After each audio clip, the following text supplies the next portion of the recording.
Scuzați, dar dacă am închis. O să fac 2 episoade. Cam așa. 50?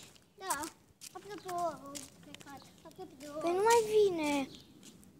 Ce domnule. Cred că vine mașina. Bă, tu nu ești panicat. Merem până la Agras. Ha? Încercăm să merem până la Agras. Hai. Bă. Deci, nu e vina mea dacă... Știu că e vina mea, dar... Bă, da. Nu știu. Mergem sau nu? Nu, bă. Cred că mai vine, cred că o doamnă cu o fetiță. A, nu. Ce? Bă.